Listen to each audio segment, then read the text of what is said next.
Electric measurement का lecture number 4। Lecture number 3 में हमने combination of cell, series combination of cell read किया था, लेकिन वहां पे जितने भी सेल थे उन सबके ईएमएफ डिफरेंट थे। आज हम रीड करेंगे सीरीज कॉम्बिनेशन ऑफ सेल, लेकिन ऐसे सेलों का कॉम्बिनेशन जिसमें सभी सेलों का ईएमएफ सेम हो। ठीक है, तो स्टार्ट करते हैं series combination of cell. Series combination of cell, लेकिन आज हम कैसे सेलों का कॉम्बिनेशन करना है जिनके ईएमएफ कैसे हैं, सेम है। तो देखो, ये एक सेल, इसका इंटरनल रेजिस्टेंस यहां बना नहीं रहा, बस लिख देता हूं, यहां इंटरनल रेजिस्टेंस R1 है, ईएमएफ ये है। दूसरा सेल, इसका भी ईएमएफ ई है और इंटरनल रेजिस्टेंस R है, ईएमएफ भी सेम और इंटरनल रेजिस्टेंस भी सेम। ऐसे सेलों का कॉम्बिनेशन करेंगे। ये दूसरा सेल, फिर ये तीसरा सेल, इसका भी EMF E, internal resistance R, and date dash. कितने सेल हैं? n सेल हैं, इसका भी EMF E, internal resistance R। ये पहला सेल है, फर्स्ट सेल, ये दूसरा सेल है, ये तीसरा सेल है और ये एनवा सेल है। सीरीज कॉम्बिनेशन किए हैं और हमने इसको एक एक्सटर्नल रेजिस्टेंस से कनेक्ट कर दिया, दैट मीन्स ऐसे, है ना, ये कैपिटल R। तो देखो, ये सभी मिलके करंट निकालने हैं I, सब सेल इधर ही करंट निकालने हैं। और दूसरी बात, ये नेगेटिव टर्मिनल है, ये पॉजिटिव टर्मिनल है, negative terminal, positive terminal, negative, positive, negative. Lecture number 3 हमने कल पढ़ा था कि अगर नेगेटिव से पॉजिटिव कनेक्ट हो तो ईएमएफ ऐड हो जाते हैं। आज डायरेक्ट करेंगे। ठीक है, कल हमने इसका प्रूफ भी दिया था, किरचॉफ लॉ से भी कराया था और विदाउट किरचॉफ लॉ से भी कराया था आपको इसका प्रूफ। ठीक है, ये समझ में आया आपको? ये तो सभी सेलों में करंट सेम है और नेगेटिव टर्मिनल से पॉजिटिव टर्मिनल कनेक्ट है। ठीक है, ये सपोर्टिंग कंडीशन में सेल कनेक्टेड है। ठीक है, चलो, तो नेट ईएमएफ कैसे निकाले? Net EMF of the circuit, इस वाले सर्किट का नेट ईएमएफ निकालें। ई इक्विवेलेंट कह सकते हैं इसे हम। कितना? तो ऐड कर लेते हैं, तो EMF E plus E and so on. कितने टाइम्स? n times. जब एक सेल का नेगेटिव पेज या टर्मिनल दूसरे सेल के पॉजिटिव टर्मिनल से कनेक्ट होता है तो ईएमएफ ऐड होते हैं। ऐसा हमने प्रूव करके दिखाया लेक्चर नंबर 3 में।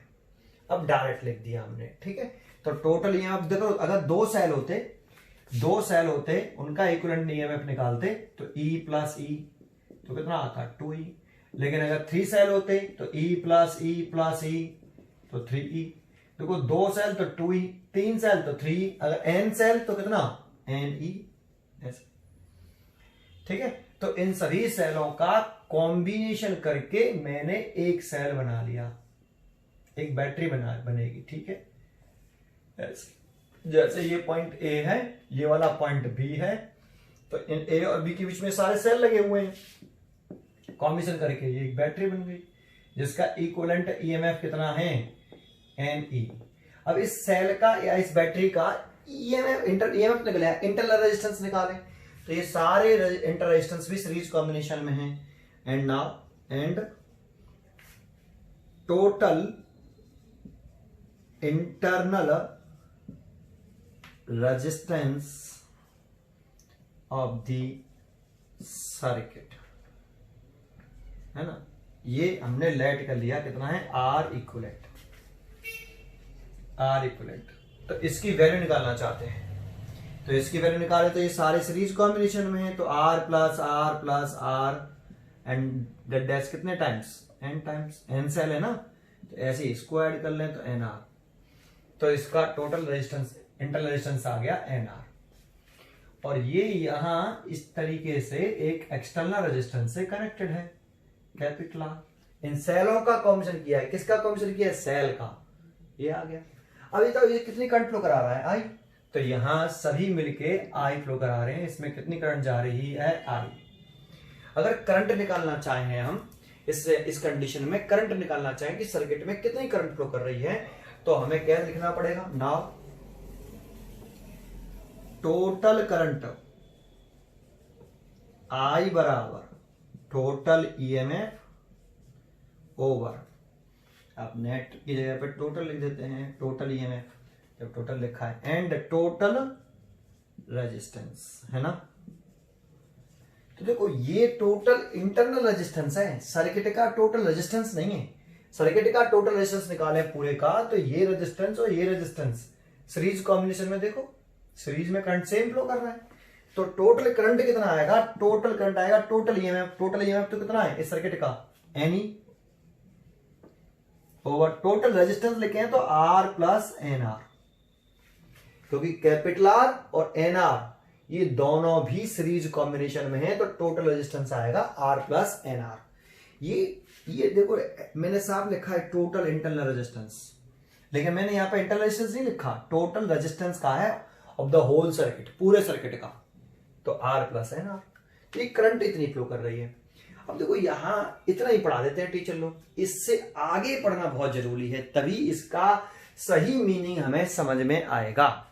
सर आगे पढ़ना क्या है, अब इतना समझ में आया, पहले आपको टोटल ईएमएफ निकाल दिया, टोटल इक्विवेलेंट रेजिस्टेंस निकाल दिया, टोटल करंट कितनी फ्लो कर रही है ये निकाल दिया, फिर सर आगे क्या बचा है। तो देखो आगे केस सुनते हैं, इसमें दो केस बना सकता हूं। केस 1, देखो सेलों का कॉम्बिनेशंस हम करेंगे तो क्या करेंगे, हम एक मार्केट में जाएंगे, वहां से सेल खरीद के लेके आएंगे, तो हम उससे कहेंगे, जैसे मैं एक मार्केट में गया, वहां सेल लेने गया मार्केट में, तो मैंने उससे कहा कि भाई कि मेरे को सेल दे दीजिए, ऐसे सेल देना जिनके सबके ईएमएफ सेम हो और इंटरनल रेजिस्टेंस भी सेम हो। तो मैंने उससे कह दिया कि 10 सेल दे दीजिए, लेकिन सेल ऐसे देना जिसके सबके ईएमएफ सेम हो और इंटरनल रेजिस्टेंस सेम हो। तो उसने 10 सेल ले आया हमें, और क्या लेके आना चाहिए, एक रजिस्टर लेके आना चाहिए हमें कैपिटल आर, तो मैं एक रजिस्टर ले आया कैपिटल आर, है ना। ठीक है, अब घर पे आके मैं क्या करूंगा, उनका कॉम्बिनेशन करना चाहूंगा, और कनेक्टिंग वायर भी ले आया, ठीक है। तो अब मैं उनका कॉम्बिनेशन करना चाहूंगा। कॉम्बिनेशन कैसे करेंगे, हम एक सेल के नेगेटिव टर्मिनल को दूसरे सेल के पॉजिटिव टर्मिनल से, फिर इस वाले सेल के नेगेटिव टर्मिनल को दूसरे सेल के पॉजिटिव टर्मिनल से, ऐसे हमने 10 सेलों को अरेंज कर लिया, और उसके दोनों एंड से हमने एक्सटर्नल रेजिस्टेंस कनेक्ट कर दिया, ठीक है, कर तो दिया।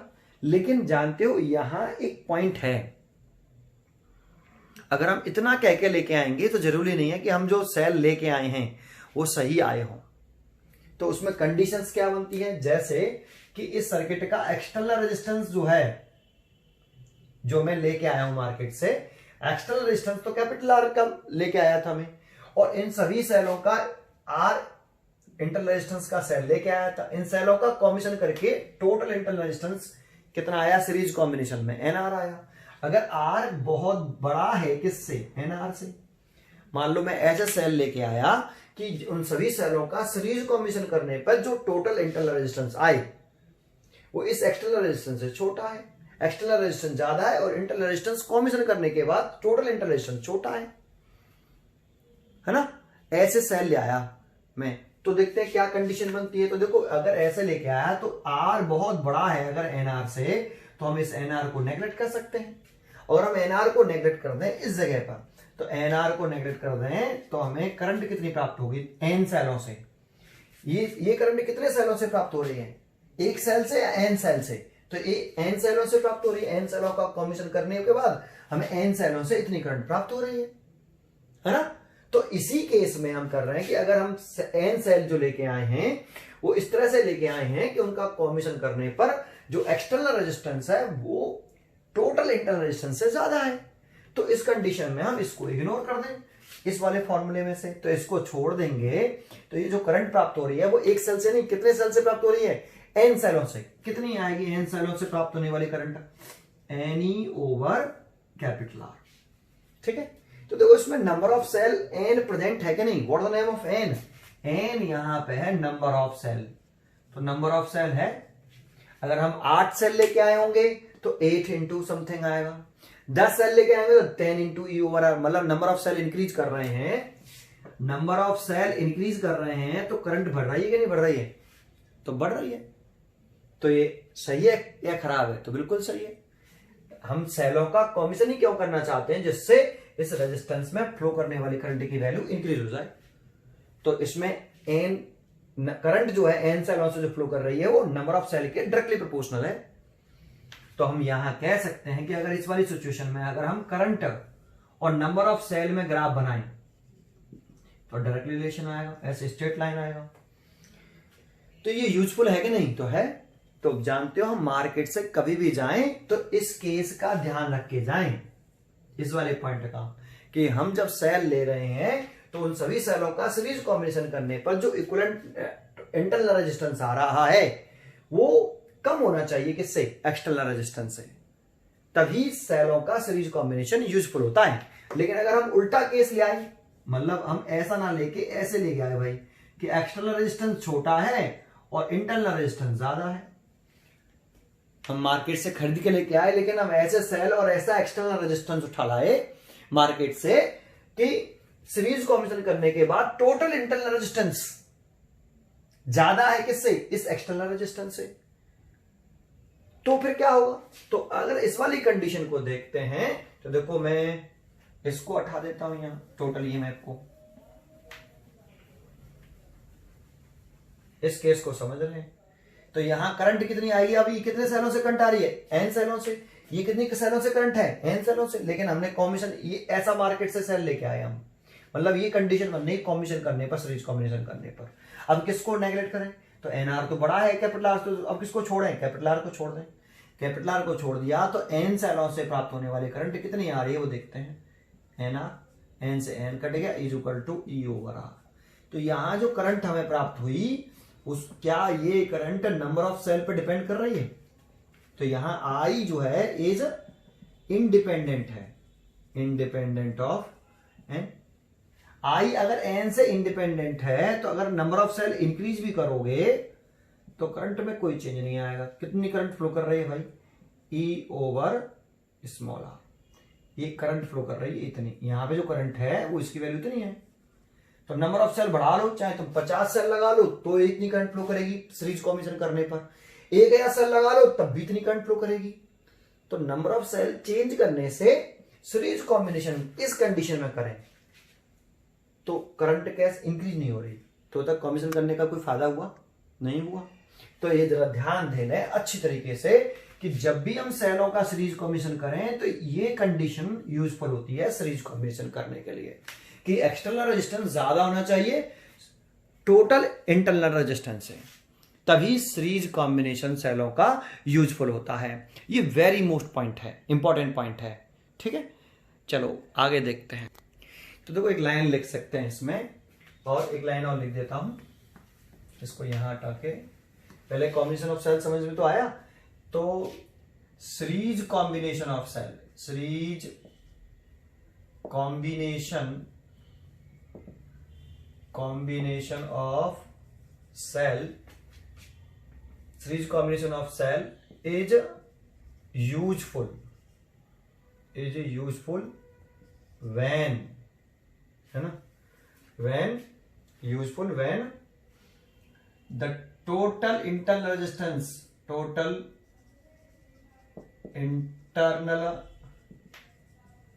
रेजिस्टेंस, ये टोटल इंटरनल रेजिस्टेंस इसी केस में तो यूजफुल है क्योंकि यहां आई का एन के साथ डायरेक्ट रिलेशन आ रहा है। नंबर ऑफ सेल जितना ज्यादा बढ़ा चले जाओगे करंट बढ़ती जाएगी।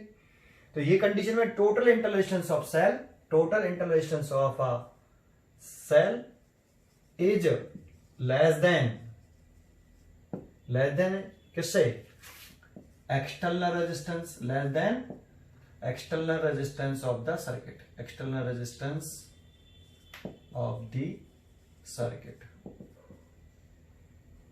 ठीक है, ये लाइन इंपॉर्टेंट है कि सीरीज कॉम्बिनेशन ऑफ सेलों का वो किस कंडीशन में यूजफुल है? When total inter resistance of cell is less than the external resistance of the circuits.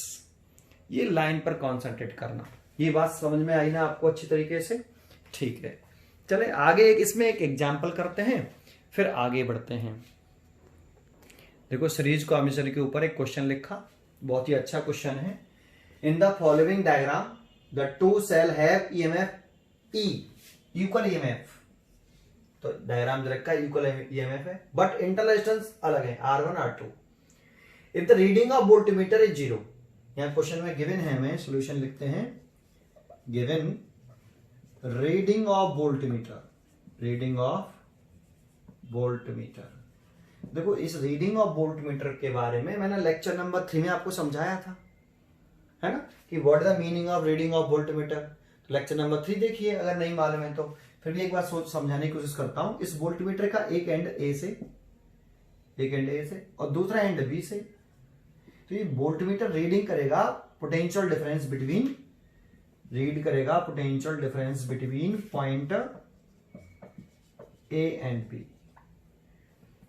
और इस सेल का पॉजिटिव टर्मिनल डायरेक्टली ए से और नेगेटिव टर्मिनल डायरेक्टली बी से, टर्मिनल कनेक्टेड है ए और बी से। तो दैट मीन्स ये रीड करेगा terminal potential difference, terminal potential difference of cell first.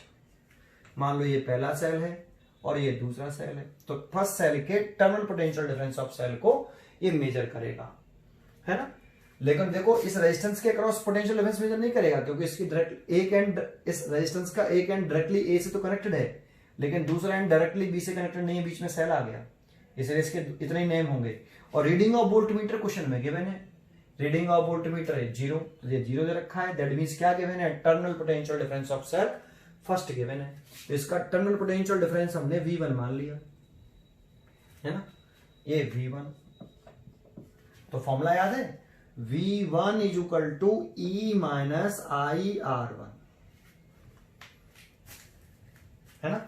ये terminal potential difference of cell first वाला, ये सेल फर्स्ट का ईएमएफ, सब सेल फर्स्ट, इस फर्स्ट सेल का सब कुछ लिखिए। फॉर्मूला ये था, तो V1 लिख दिया, ईएमएफ E है, करंट इसमें कितनी फ्लो कर रही है तो I मान लेते हैं। देखो दोनों सेल इधर ही करंट निकालेंगे, तो करंट I ऐसे, और यहां आके करंट डिवाइड क्यों नहीं है, क्योंकि इसका वोल्टमीटर के बारे में कोई जानकारी नहीं, तो आइडियल वोल्टमीटर मान लेते हैं। इसका रेजिस्टेंस इनफाइनाइट है, ये भी मैंने पीछे लेक्चर नंबर 3 में समझाया था। आइडियल वोल्टमीटर मानो तो इसका रेजिस्टेंस इनफाइनाइट है, इसमें कोई करंट जाएगी नहीं, ठीक है। तो इतना, तो ये दे रखा है हमें कितना, terminal potential difference of cell, ये गिवन है, रीडिंग ऑफ वोल्टमीटर गिवन है 0, ये सब इक्वल है, तो ये इसके बराबर, तो ये 0 दे रखा है, ये 0 दे रखा है, is equal to E minus IR1, है ना। तो यहां से अगर हम I निकालें तो देखो इसको उधर ले आओ पहले, तो IR1 is equal to E, तो I is equal to E over R1।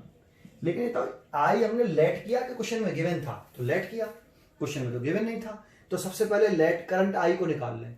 Current I कैसे निकालें सर, तो मैं आपको फॉर्मूला बता चुका हूं। नाउ टोटल करंट, ये सर्किट का टोटल करंट ही तो है, एक ही तो करंट है। टोटल करंट I बराबर, फॉर्मूला क्या होता है, total EMF over total resistance, total EMF over total resistance. तो देखो टोटल ईएमएफ कितना है सर्किट का, तो देखो सभी दोनों सेलों में करंट सेम है, अलग अलग है। पहले तो देखो, तो दोनों सेलों में करंट सेम है, पाथ भी एक ही है, तो ये दोनों सेल सीरीज कॉम्बिनेशन में है। एक दूसरा, इस सेल का नेगेटिव टर्मिनल दूसरे सेल के पॉजिटिव टर्मिनल से कनेक्टेड है, तो टोटल ईएमएफ कैसे निकालेंगे, ऐड करके।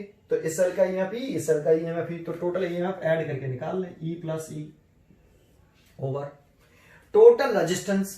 तो इसमें 3 रेजिस्टेंस हैं, एक कैपिटल R है, एक R2 है, एक R1 है, करंट तीनों में सेम है। देखो ऐसे करंट सेम है और करंट सेम है, तो तीनों रेजिस्टेंस सीरीज कॉम्बिनेशन में है। सीरीज कॉम्बिनेशन में टोटल रेजिस्टेंस कैसे निकालते थे, R1 plus R2 plus R3, तो R plus R1 plus R2, ये देखो करंट निकल आई। दैट मींस करंट की वैल्यू आई 2E over capital R plus R1 plus R2, ये इक्वेशन नंबर 2।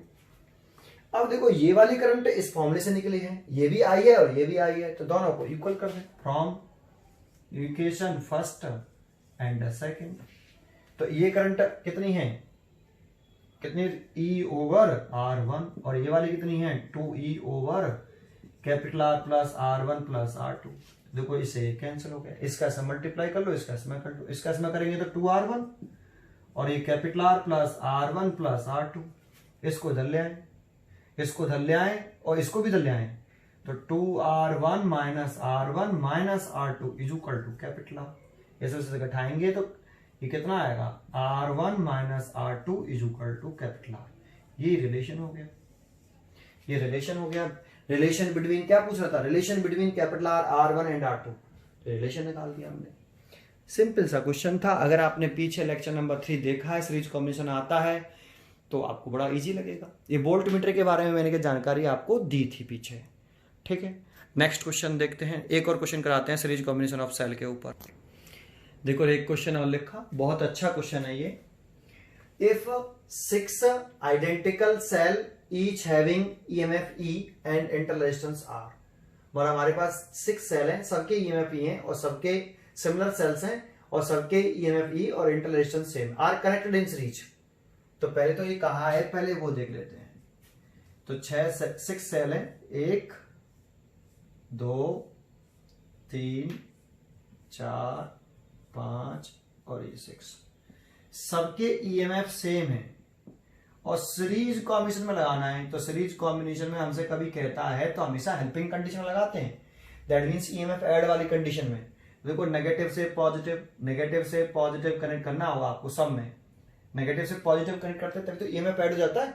ये हेल्पिंग कंडीशंस कभी कहता है तो ये कंडीशन कनेक्ट करते हैं हमेशा, और इंटरनेशनल सबके सेम है। ऐसे सीरीज कॉम्बिनेशन में लगा दिए हैं तो एक रेजिस्टेंस से मैंने इसको कनेक्ट कर दिया है। सीरीज कॉम्बिनेशन में लगाया है तो एक रेजिस्टेंस से मैं इसको कनेक्ट कर देता हूं, तो इसको एक रेजिस्टेंस से कनेक्ट कर देता हूं। तो कैपिटल आर से मैंने इसे रेजिस्टेंस लगा दिया, कैपिटल आर, ठीक है। ये देखो कैपिटल आर लगा, सभी सेलों ने मिलकर कितनी करंट निकाली, आई। ऐसे सभी सेलों में करंट सेम है, कैसी है, सभी सेलों में करंट सेम है, देखो ऐसे। तो देखो इस वाले केस में देखो नेगेटिव से पॉजिटिव, सभी सेलों के नेगेटिव से पॉजिटिव कनेक्ट हैं, दिख रहा है आपको। तो ईएमएफ क्या होंगे, ऐड। तो नेट ईएमएफ पर अभी पहले फर्स्ट केस कर रहे हैं, केस नंबर 1 सॉल्यूशन, ये केस फर्स्ट। तो net EMF of the given circuit, तो ईएमएफ ऐड हो जाएंगे, ई प्लस ई है ना, कितनी बार, 6 बार। चलो लिख देता हूं, पूरा लिख देता हूं। E equivalent is equal to E plus E plus E plus E plus E plus E, 1 2 3 4 5 6, तो 6E। नेट ईएमएफ इतना आया। And net internal resistance, net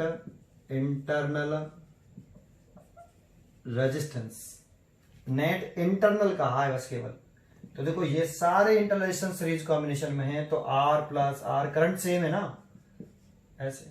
तो कितनी बार, 1 2 3 4, इसको भी यहीं लिख देते हैं नीचे, R equivalent is equal to R plus R plus R plus R plus R plus R, 3 और 3 6 6R, ठीक है। अगर इस सिचुएशन में हमें टोटल करंट निकालनी होती है इस वाले में, तो total current is equal to total EMF, तो टोटल ईएमएफ तो कितना हो गया, 6E, और टोटल रेजिस्टेंस तो R प्लस 6R। ये रेजिस्टेंस देखो, ये कॉम्बिनेशन करके 6R हो गया, एक बन गया। इसका डायग्राम बनाए कि कॉम्बिनेशन करके ये ऐसे है ना, ऐसी एक ही बनाए। चलो ऐसे बना देता हूं, ठीक है, ऐसे।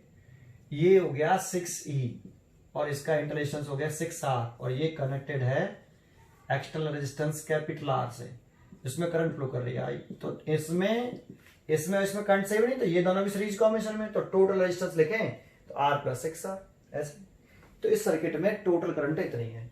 ये पूछा नहीं हमसे करंट के बारे में, समिट आपको चलो निकाल दिया। फिर सेकंड केस क्या कह रहा है, सेकंड केस पे अब ध्यान रखना है ना, सीखना। अभी देखो मैं क्वेश्चन करा दूंगा, आपको इजी लगेगा कि बहुत ही इजी है, फिर मैं क्वेश्चन पूछूंगा, उसको समझना जरूरी है, लेकिन उससे पहले इससे सीख लो। तो क्या कह रहा हूं जरा ध्यान दें। अब कह रहा है क्वेश्चन में कि if one of the cell, मतलब 6 सेल में से ही कि नया एक और 6 सेल में से ही, इन्हीं 6 सेल में से एक cell from this combination is reversed, एक सेल को उल्टा लगा दो रिवर्स करके, है ना। केवल एक सेल को, 6 ही सेल है कि कितने हैं, 6 ही सेल है हमारे पास, इन्हीं में से किसी एक सेल को रिवर्स करके लगा देते हैं। फिर कह रहा है then what change will occur in net EMF and net internal resistance. अब क्वेश्चन में जैसा कहा तो सर्किट डायग्राम बनाते हैं हम पहले। 1 सेल, 2 सेल, 3 सेल, 4 5 और 1 सेल की पोलैरिटी मैंने बदल दी। देखो ए नेगेटिव से पॉजिटिव है, ये भी नेगेटिव से पॉजिटिव, ये भी नेगेटिव से पॉजिटिव, ये भी नेगेटिव से पॉजिटिव, लेकिन यहां देखो नेगेटिव से नेगेटिव, इसकी नेगेटिव से नेगेटिव, जबकि पहले देखो नेगेटिव से पॉजिटिव थी। तो एक सेल को ही तो रिवर्स करना था हमें, वन सेल को ही तो रिवर्स करना था, तो हमने वन सेल को रिवर्स कर दिया उधर। देखो इसका ईएमएफ तो अभी भी सबके सेम है ई, बस मैंने रिवर्स पोलैरिटी में लगा दिया उसको, ऐसे है ना, ऐसे सबके इंटररेजिस्टेंस सेम है आपके, आर आर आर ऐसे, और ईएमएफ भी सेम है। लेकिन कैसे कनेक्ट किए हैं समझ में आया आपको? अच्छा तो 5 सेल इधर करंट निकालेंगे और एक उधर निकालेगा, लेकिन दोनों सेल करंट नहीं निकाल सकते, क्योंकि अगर ये करंट निकाल रहा है ये ऐसे, तो इधर से आ रहा है, ये इधर से निकाला, एक ही वायर में 2 करंट तो पॉसिबल नहीं, 2 डायरेक्शन पॉसिबल नहीं, तो एक ही निकालेगा। ये वाले 5 सेल मिलकर करंट निकालेंगे ऐसे, है ना। तो करंट अभी भी कैसी है, सेम है, कैसी है, अभी सभी में सेलों में करंट सेम है, अभी भी ये सीरीज कॉम्बिनेशन में है ना। तो कल आपको प्रोसेस याद है लेक्चर नंबर 3 में, अगर नेगेटिव टर्मिनल से पॉजिटिव टर्मिनल कनेक्ट होता है तो ईएमएफ ऐड होता है, लेकिन नेगेटिव से नेगेटिव कनेक्ट होता है तो ईएमएफ सब्ट्रैक्ट होता है। तो देखो इनके तो सबके 5 सेल के तो नेगेटिव से पॉजिटिव है, नेगेटिव से पॉजिटिव है, नेगेटिव से पॉजिटिव, तो 5 सेल का ईएमएफ तो ऐड होगा, और एक का नेगेटिव से नेगेटिव है वो सब्ट्रैक्ट होगा। तो net EMF of the given circuit, इस सर्किट का नेट ईएमएफ निकालें तो कितना आएगा, ई यहां लिख देता हूं नीचे, E equivalent is equal to E plus E plus E plus E और प्लस ई, 5 हो गई, 1 2 3 4 5, क्योंकि नेगेटिव से पॉजिटिव कनेक्ट होता है तो ईएमएफ ऐड होते हैं, ऐसा हमने प्रूव किया था लेक्चर नंबर 3 में, है ना। और नेगेटिव से नेगेटिव कनेक्टेड है तो सब्ट्रैक्ट होगा ये वाला ईएमएफ, ये भी हमने प्रूव करके दिखाया लेक्चर नंबर 3 में। अब तो डायरेक्ट कर रहे हैं, है ना। तो ई से ये ई कैंसिल हो गया, तो कितना नेट ईएमएफ आ गया, 4E। तो आपने एक चीज नोट करी कि एक सेल रिवर्स लगाने से, केवल एक सेल तो रिवर्स लगाया है, एक सेल रिवर्स लगाने से 2 सेलों का इफेक्ट खत्म हो जाता है। देखो यहां 6E था, कितना रह गया, 4E। हमने एक सेल रिवर्स लगाया तो वो दूसरे सेल को भी ले डूबा, एक सेल रिवर्स लगाया तो दूसरे सेल को अपने साथ ले डूबा, कैंसिल हो गया, तो नेट ईएमएफ 4E रह गया। तो कितने का चेंज आया है, 2E का। एक सेल रिवर्स लगाया तो कितना ईएमएफ घट गया। तो देखो इसको ऐसे कर सकते हैं कि पहले कितना ईएमएफ था, इस पर ध्यान रख देना अब जो मैं बोल रहा हूं, net EMF of the circuit, सभी सेल सब सीरीज कॉम्बिनेशन में हेल्पिंग कंडीशन में लगाए थे, तो टोटल ईएमएफ कितना था, 6E था। कितने सेल रिवर्स कॉम्बिनेशन में लगाए, एक सेल लगाया, उसका ईएमएफ कितना था, जो एक सेल रिवर्स में लगाया था, तो एक सेल का ईएमएफ जो रिवर्स में लगाया था वो तो कितना था, E। तो E लिख लो, जो सेल रिवर्स कॉम्बिनेशन में लगाए हैं उन सभी सेलों का टोटल ईएमएफ लिख लो। तो एक ही सेल तो लगाया है तो उसका टोटल ईएमएफ लिख लो। पहले यहां पे क्या लिखिए, समझ में आया, जब सभी सेल सीरीज कॉम्बिनेशन में लगाए थे तो टोटल ईएमएफ कितना आया था, 6E, वो लिखिए। इसको समझना अच्छी तरीके से, 6E, है ना। फिर जो सेल रिवर्स कॉम्बिनेशन में लगाए हैं उस सबका टोटल ईएमएफ, तो यहां पे कितने सेल रिवर्स कॉम्बिनेशन में लगाए हैं, एक सेल लगाया, उसका ईएमएफ लिख दिया E। लेकिन एक सेल रिवर्स लगाने से कितने सेल बेकार हो जाते हैं, 2 सेल बेकार हो गए। एक सेल रिवर्स लगाने से देखो एक कैंसिल हो गया, 4E रह गया। तो एक सेल रिवर्स लगाने से 6 सेल थे, 6 सेल में से एक सेल रिवर्स लगाने से 2 सेलों का इफेक्ट खत्म हो गया, 4E रह गया, तो डबल आ जाएगा यहां। तो 6E माइनस के 2E, तो कितना आ रहा है, 4E। तो ये कितना आएगा, 4E। देखो आ रहा है कि नहीं, इतना। सर जाने क्या समझा रहे, यही आंसर हो गया था सर, आप जाने क्या समझा रहे, जो मैं बोल रहा हूं उसको समझिए। अभी मैं नेक्स्ट क्वेश्चन करूंगा, आप कर नहीं पाओगे उसे अगर ये पॉइंट नहीं समझाए तो। समझ में आया, फिर दोबारा समझा देता हूं। पहले जो हेल्पिंग कंडीशन है उन सबका टोटल ईएमएफ निकाल लीजिए, 6E आया।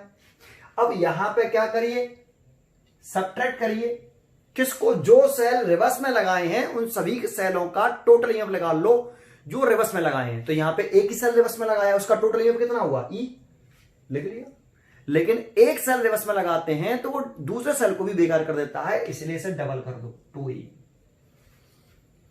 तो कितना आ गया, 4E। तो आ रहा है कि नहीं 4E, समझ में आया, ये 4E आया। लेकिन इसको ऐसे सोचना है आपको। अब देखो यहां पर तो 6 ही सेल है, अब दूसरी तरीके से क्वेश्चन आएगा तभी तो समझाऊंगा, पहले एक बार समझ तो लिया आपने, अभी इसका क्यों ऐसे कराया उसका मतलब बताऊंगा आपको। क्लियर है? पहले ध्यान दिया आपने इस पे, इस वाले पॉइंट को कॉन्सेंट्रेट कर तो लिया इतना। चलो अब इसका इंटरनल रेजिस्टेंस निकालिए टोटल। तो इस वाले केस में अगर हम सेकंड केस में कर रहे हैं, तो फर्स्ट केस का रिजल्ट है, एंड टोटल इंटरनल रेजिस्टेंस निकालें, total internal resistance of the circuit. तो देखो अभी भी ये सारे सेल, ये इसे इक्विवेलेंट डैश कह लो, इसे भी डैश कह देते हैं, अभी भी ये सारे सेल के इंटरनल रेजिस्टेंस किस कॉम्बिनेशन में है? सीरीज कॉम्बिनेशन में। करंट तो सेम है, और सीरीज कॉम्बिनेशन कर रहे हैं तो वहां पे तो ऐड ही करते हैं भाई। ये कितने? 1 2 3 4 5 और 6, तो कितना रहेगा? 6R। ये सब्ट्रैक्ट करने वाला रूल हमने ईएमएफ में बताया था। अगर एक सेल रिवर्स लगाएंगे तो रिवर्स लग रहा हो, नेगेटिव से नेगेटिव तो सब्ट्रैक्ट हो जाता है, पॉजिटिव से नेगेटिव लग रहा हो तो ऐड हो जाता है। लेकिन रेजिस्टेंस में थोड़ी बताया था। रेजिस्टेंस तो जो पीछे हमने पढ़ा था, series combination of resistance, current same हो तो ऐड हो जाते हैं। इक्विवेलेंट रेजिस्टेंस ये फॉर्म लगता है R1 + R2 + R3। तो इक्विवेलेंट रेजिस्टेंस निकाल लो आप बेटा, तो सिंपली ऐड कर दो 6R। तो देखो इंटरनल रेजिस्टेंस पर एक सेल को रिवर्स लगाने से इंटरनल रेजिस्टेंस पर कोई इफेक्ट नहीं पड़ा। पहले भी 6R था और अभी भी 6R है ना? तो इंटरनल रेजिस्टेंस पर कोई इफेक्ट नहीं पड़ता है। क्लियर है? अगर आप करंट निकालना चाहते हो तो इसका कॉम्बिनेशन करने से ये आपका एक नया सेल बन जाता है ऐसे। इसका इक्विवेलेंट ईएमएफ तो कितना आता? 4E, और इंटरनल रेजिस्टेंस कितना आता? 6R, और ये कनेक्ट है किससे? एक्सटर्नल रेजिस्टेंस से, ऐसे है ना? तो करंट I डैश, तो इस वाले केस में करंट निकालते हैं तो टोटल करंट बराबर टोटल ईएमएफ तो 4E, और टोटल रेजिस्टेंस ये और ये किस कॉम्बिनेशन में? सीरीज में। ये और ये सीरीज कॉम्बिनेशन में, तो R + 6R। इतनी करंट, तो करंट में भी चेंज आया है क्योंकि ईएमएफ चेंज हो गया है। ठीक है? लेकिन करंट के बारे में, इसके बारे में हमसे पूछा नहीं है, ये पूछा नहीं है हमसे केवल किसमें पूछा है कि then what change will occur net EMF and net internal resistance. तो हम यहां लिख देंगे कि इंटरनल रेजिस्टेंस में तो कोई चेंज नहीं आ रहा है एक सेल रिवर्स लगाने से, लेकिन ईएमएफ में चेंज आ रहा है। एक सेल रिवर्स लगाते हैं तो वो 2 सेल के इफेक्ट को खराब कर देता है, 2 सेल का इफेक्ट खराब हो जाता है उसमें। एक सेल रिवर्स लगाएंगे तो 2 सेलों का रिवर्स इफेक्ट खत्म हो जाएगा। ठीक है? तो 2 सेलों का खत्म हो गया। समझ में आया यहां तक? अच्छा, देखो एक क्वेश्चन तो ये हो गया, लेकिन अगर हम इसमें थोड़ा सा देखो, मैं एक जनरल पॉइंट बताता हूं, जनरल पॉइंट इसे मिटाता हूं। ये क्वेश्चन समझ में आया ना अच्छे तरीके से? ठीक है, जनरल पॉइंट बताता हूं, एक कॉन्सेंट्रेट करना। अब जो मैं अभी बता रहा था आपको यहां साइड में, अब मेरे क्वेश्चन का जवाब देना आप। ठीक है? पहले मैं यहां एक स्टेटमेंट लिख लेता हूं, कि स्टेटमेंट क्या है। देखो एक मैंने स्टेटमेंट लिख लिया, ये वही क्वेश्चन है। If N in a series combination n cells and p cell are reversed, then net EMF और नेट इंटरनल रेजिस्टेंस पूछ रहा है। तो हमारे पास टोटल सेल कितने हैं? n सेल हैं। n तो टोटल नंबर ऑफ सेल हैं यहां पर। तो पहले हम इन सबको फर्स्ट केस बना लेते हैं। पहले तो हम केस फर्स्ट क्या, कि सभी सेलों को हेल्पिंग कंडीशन में लगा रहे। एक सेल, ये दूसरा सेल, ये तीसरा सेल, एंड डैश ये आपका nवां सेल है ना। ये फर्स्ट सेल, ये सेकंड सेल, ये थर्ड सेल और ये nवां सेल, सबके ईएमएफ E और इंटरनल रेजिस्टेंस से, और इसे सीरीज कॉम्बिनेशन में लगाया है। अभी देख रहे हो आप, इसका नेगेटिव टर्मिनल इसके पॉजिटिव से, नेगेटिव पॉजिटिव से। अभी सभी सेल रिवर्स कर केस में एक भी नहीं लग रहा, सभी सेलों में से सभी सेल हेल्पिंग कंडीशन में लगे हुए हैं, सब एक ही तरह में करंट निकालेंगे ऐसे आई। तो नेट ईएमएफ कितना होगा इसका? Net EMF of the given circuit, तो E इक्विवेलेंट आएगा इसका E प्लस E कितने सेल हैं? n सेल है, तो n टाइम्स ऐड करेंगे ना सब, क्योंकि नेगेटिव से पॉजिटिव कनेक्टेड है। तो टोटल ये 2 सेल कनेक्ट ऐड करते तो 2E, 3 cell 3E, n cell है तो कितना? NE। तो इन सभी सेलों का टोटल ये कितना आ जाएगा? NE। और सभी इंटरनल रेजिस्टेंस भी किस कॉम्बिनेशन में है? सीरीज कॉम्बिनेशन में है। Then and net internal resistance of the circuit. Internal लिखा है भी, केवल पूरा टोटल नहीं लिखा, केवल इंटरनल लिखा है। इंटरनल देख रहे हैं तो R equivalent is equal to R plus R N times, तो कितना एन आर। ठीक है, तो इस वाले केस में एंड करंट निकाल लें, टोटल करंट, तो टोटल ईएमएफ ओवर, तो देखो ये एक्सटर्नल रेजिस्टेंस है, ये और ये, इन सबका कॉम्बिनेशन करके एक हो जाएगा टोटल ईएमएफ एनआर और कैपिटल आर किस कॉम्बिनेशन में, सीरीज में, तो आर प्लस एनआर, इतनी करंट आएगी। ठीक है, करंट अगर पूछता है तो। लेकिन अब क्या कह रहा है, इन्हीं एन सेल में से के कोई नए सेल लगाने, इन्हीं एन सेल में से पी सेल रिवर्स लगा दें।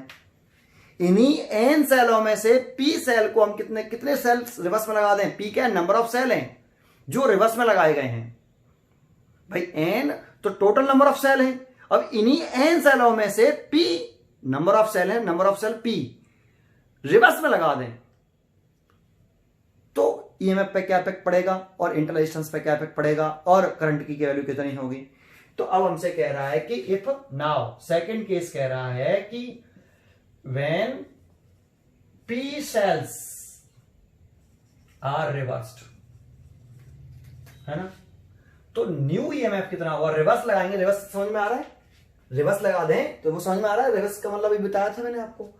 तो अब कहेंगे कि नेट ईएमएफ जो होगा, net EMF of the given circuit, of the circuit, पहले कितना था, एन ही था, तो अब एन ही लिख लेंगे। अभी समझाया था, पहले हमने 6E लिख लिया था, अब एन ही लिख लिया, माइनस कितने सेल रिवर्स में लगाए हैं, तो पी सेल रिवर्स में लगाए हैं। तो अगर एक सेल रिवर्स लगाते हैं तो उसका ईएमएफ पी सेल रिवर्स में लगाए तो उनका टोटल ईएमएफ कितना, पीई। पी जो सेल रिवर्स में लगाए हैं उन सबका टोटल ईएमएफ निकाल लीजिए, तो पी सेल रिवर्स में लगाए हैं, लेकिन इफेक्ट कितने का खराब करते हैं, डबल का, तो यहां 2 कर दीजिए, 2PE।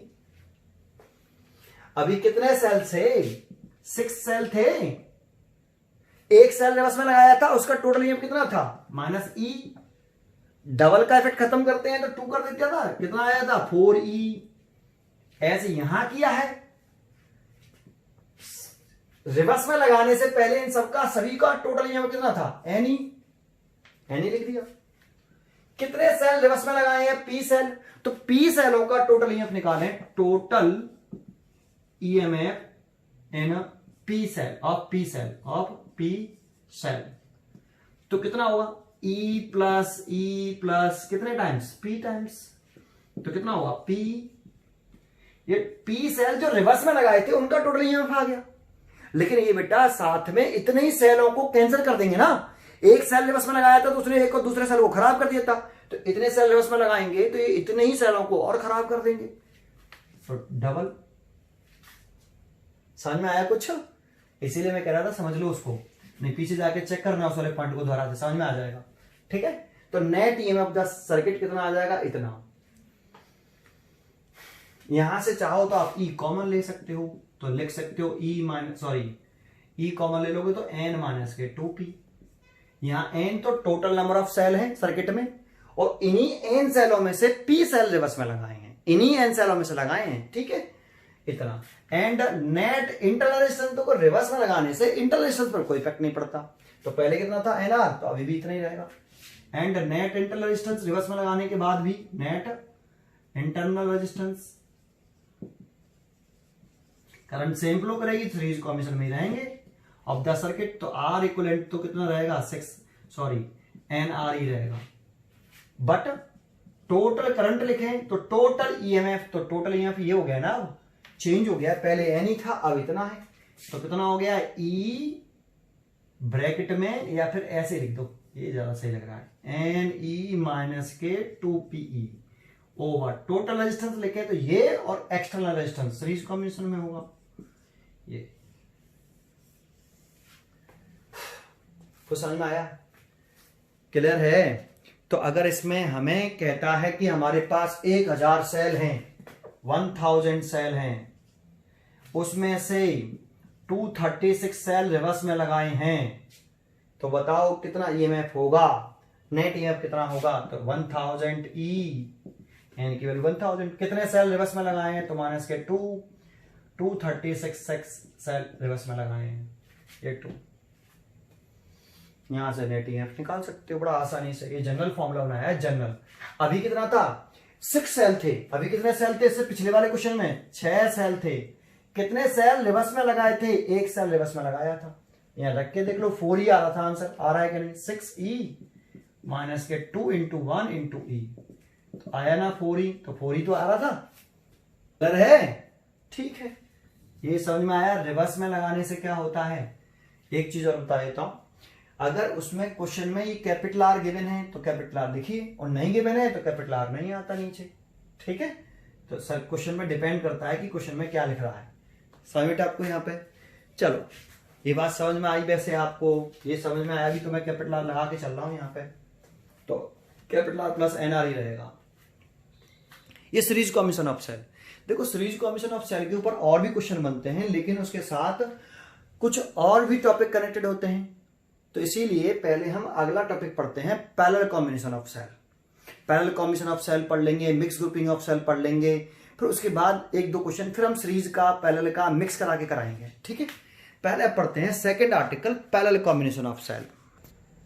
हेडिंग लगाते हैं पैरेलल कॉम्बिनेशन ऑफ सेल। दूसरा टाइप का कॉम्बिनेशन कर रहे हैं अब, पैरेलल कॉम्बिनेशन ऑफ सेल्स। देखो अभी हम पहले करते हैं डिफरेंट ईएमएफ के सेल और डिफरेंट इंटररेजिस्टेंस के सेल हैं, और उनका पैरेलल कॉम्बिनेशन करके इक्विवेलेंट ईएमएफ कितना आएगा, इक्विवेलेंट इंटरनल रेजिस्टेंस कितना आएगा, है ना, और टोटल करंट कितनी आएगी वो भी निकाल सकते हैं आप, ठीक है। तो देखो पहले मैं क्या करता हूं, 2 सेल पैरेलल कॉम्बिनेशन कैसे पहचानते, कैसे कि पैरेलल कॉम्बिनेशंस में वो देखते हैं। 2 अलग अलग पाथ में लगेंगे, एक सेल ये हो गया, इसका ईएमएफ E1 है और इंटरनल रेजिस्टेंस R1 है। ये 2 सेलों का कॉम्बिनेशन कर रहे हैं पहले हम, एक सेल ये रहा और इसका ईएमएफ E2 है और इंटरनल रेजिस्टेंस R2 है, दिख रहा है ऐसे। और ये पॉइंट मैंने A डाल दिया, ये वाला पॉइंट मैंने B डाल दिया। ये देखो यहां पे ये दोनों सेल 2 अलग अलग पाथ में लगे हुए हैं, या ऐसे कह सकते हो, इस सेल का पॉजिटिव टर्मिनल डायरेक्टली ए से और नेगेटिव टर्मिनल डायरेक्टली बी से, इस सेल का भी पॉजिटिव टर्मिनल डायरेक्टली ए से और नेगेटिव टर्मिनल डायरेक्टली बी से। लेकिन सीरीज कॉम्बिनेशन में ऐसा नहीं था। सीरीज कॉम्बिनेशन जब कर रहे थे तो ये पॉजिटिव टर्मिनल, ये पॉइंट ए बनाया था, इसका EMF E1, internal resistance R1, फिर एक और सेल बना दिया यहां पे, इसका ईएमएफ E2 और इंटरनल रेजिस्टेंस R2। तो यहां एक सेल का नेगेटिव टर्मिनल दूसरे सेल के पॉजिटिव टर्मिनल से कनेक्टेड था, है ना, और समझ में आया आपको, नेगेटिव टर्मिनल पॉजिटिव टर्मिनल से, बी पॉइंट से कनेक्टेड नहीं था। ये देखो ए और बी के बिटवीन है दोनों, लेकिन किस तरह से हैं, नेगेटिव से पॉजिटिव टर्मिनल। इसका इस सेल का पॉजिटिव टर्मिनल ए से तो है, लेकिन इसी सेल का नेगेटिव टर्मिनल बी से नहीं है, जबकि इसमें एक ही सेल का पॉजिटिव टर्मिनल ए से और दूसरे सेल का बी से, और इसका भी ए से और दूसरा बी से। तो ये पैरेलल कॉम्बिनेशन, ये सीरीज कॉम्बिनेशन ऑफ सेल। अगर इसमें करंट निकालें तो ये ऐसे करंट निकालेंगे आई, है ना, और ये एक्सटर्नल रेजिस्टेंस कैपिटल आर, ए और बी के इक्विवेलेंट सेल का ईएमएफ निकालना है ऐसे। तो करंट कैसी है दोनों सेलों में, सेम एक ही पाथ है, जबकि यहां पे ये सेल करंट निकाल सकता है I1 और ये सेल निकाल सकता है करंट I2, और दोनों कंबाइंड होके यहां एक पाथ मिल गया उसे I। यहां से आप एक रेजिस्टेंस जोड़ सकते हो, आप ऐसे एक्सटर्नल रेजिस्टेंस जोड़ना चाहें तो ये जोड़ सकते हैं, ये कैपिटल आर। तो देखो यहां पर ये अलग अलग वायर हो गई, यहां पर करंट I1 आ रही है, सेल ने करंट I1 ड्रॉ करी, I2, दोनों मीट करके कितनी हो गई, I = I1 + I2, ठीक है। तो इसमें कितनी करंट जा रही है, I ऐसे। तो देखो इन दोनों सेलों में करंट यहां आके 2 पार्ट में डिवाइड हो गई, इसमें जितनी सेल के पॉजिटिव टर्मिनल से निकलती है उतनी नेगेटिव टर्मिनल में एंटर करती है। ऐसे इधर से I2 निकल रही है, इसमें कितनी एंटर करेगी, I2। तो यहाँ करंट डिवाइड हो रही है, देखो दो पार्ट में, यहाँ करंट मीट कर रही है, जबकि इसमें ना सिंगल पाथ है, इसमें दो पाथ हो गए यहाँ पे। तो ये पैरेलल कॉम्बिनेशन में होते हैं, ऐसे कनेक्ट हो तो पैरेलल कॉम्बिनेशन में। समझ में आया? ठीक है। अब हम चाहते क्या हैं कि इसका नेट ईएमएफ कितना आएगा, टोटल ईएमएफ कितना होगा और टोटल इंटरनल रेजिस्टेंस कितना होगा। तो देखो उसे कैसे निकालते हैं, जरा एक पॉइंट बताओ। मैंने देखो पोटेंशियल डिफरेंस, मैंने पीछे भी लेक्चर नंबर 3 में आपको बताया कि पोटेंशियल डिफरेंस 2 पॉइंट्स का होता है। तो मैंने लेट कर लिया कि ए और बी का पोटेंशियल डिफरेंस वी है। तो यहां मैं लिख देता हूं, लेट वी क्या है, potential difference between points A and B, A and B, है ना। ये पोटेंशियल डिफरेंस है between points A and B. अच्छा, अब एक छोटा सा पॉइंट बता दीजिए मेरे को। फॉर सेल L1 के लिए लिख लेता हूं, फॉर सेल E1 के लिए लिख लेता हूं। बड़ा इजी पॉइंट मैं पूछूंगा आपसे कि क्या मैं potential difference between point A and B को terminal potential difference of cell E1 लिख सकता हूं। तो इस सेल E1 का पॉजिटिव टर्मिनल डायरेक्ट ए से कनेक्ट है और नेगेटिव टर्मिनल डायरेक्ट बी से कनेक्ट है। तो टर्मिनल पोटेंशियल डिफरेंस इस सेल का पॉजिटिव टर्मिनल डायरेक्ट ए से और नेगेटिव टर्मिनल डायरेक्ट बी से। इसीलिए पॉइंट ए और बी का जो पोटेंशियल डिफरेंस है वो सेल का टर्मिनल पोटेंशियल डिफरेंस भी कहलाएगा। ऐसा मैं लेक्चर नंबर 2 से बोलता चला आ रहा हूं आपको। इलेक्ट्रिक मेजरमेंट का लेक्चर नंबर 1 मैंने 2 में बताया था, 2 में 3 में भी बताया है। ये वाला पॉइंट समझ में आता है, यही सबसे पावरफुल पॉइंट है ये। वैसे तो मैं आपको कैपेसिटर से बताता चला आ रहा हूं इस वाले पॉइंट को, ठीक है। यहां ध्यान दें, समझ में आ गया यहां तक, पक्का है? ठीक है। अब ये देखो terminal potential difference of cell का फॉर्मूला तो हम जानते हैं, V बराबर E माइनस के आई आर। ये वाला फॉर्मूला लगा दें तो पोटेंशियल डिफरेंस और ये दोनों इक्वल हैं और ये कितना लेट किया है मैंने, V। तो terminal potential difference of cell कितना हो गया, V। तो टर्मिनल, ये इसका नाम क्या था, टर्मिनल पोटेंशियल डिफरेंस, तो V हो गया। सेल E1 के लिखना जो कुछ भी लिखना है। सेल E1 का ईएमएफ कितना है, E1 माइनस सेल E1 में कितनी करंट फ्लो कर रही है, I1। सेल E1 का इंटरेस्ट कितना है, R1। ये सब सेल E1 के लिए लिखा। सारी चीजें सेल E1 का terminal potential difference, cell E1 का ईएमएफ, सेल E1 में फ्लो करने वाली करंट, सेल E1 का इंटरनल रेजिस्टेंस। यहां से आप I1 निकाल लो। देखो मैं क्या करने वाला हूं, समझ में आता है? मैं I1 की वैल्यू और I2 की वैल्यू निकाल के यहां पर पुट करना चाहता हूं इस इक्वेशन में। तो मैं यहां से I1 की वैल्यू निकालूं, फिर यहां से इस वाले सेल के लिए I2 की वैल्यू निकालूं और फिर यहां पुट कर दूं। फिर सॉल्व करते हैं, फिर देखते हैं क्या होगा आगे। पहले स्टेप समझ में आया, पहले ये लाइन समझ में आई आपको, तो करें। तो इसको इधर ले आए और इसको इधर ले आए, तो क्या लिख सकते हैं, I1 R1 प्लस का हो गया और इसको इधर लेके आएंगे तो E1 माइनस V। यहां से आपका I1 निकल के आया E1 माइनस V ओवर आपका R1। समझ में आया? ठीक है, ये हमने सेकेंड पॉइंट निकाल लिया, सेकेंड पॉइंट। ऐसे ही फॉर सेल E2 के लिए लिख लो, फॉर सेल E2 के लिए, है ना, फॉर सेल E2 के लिए। अगर हम सेल E2 के लिए लिखते हैं तो E2 के लिए भी लिख रहे हैं, देखो फिर मैं लिखता हूं same to same, potential difference between point, यहां लिख देता हूं potential difference between point A and B is equal to terminal potential difference of cell E2, cell E2। Check कर लो इसको भी। इस सेल E2 का भी पॉजिटिव टर्मिनल डायरेक्ट A से कनेक्टेड है और नेगेटिव टर्मिनल डायरेक्ट B से कनेक्ट है कि नहीं?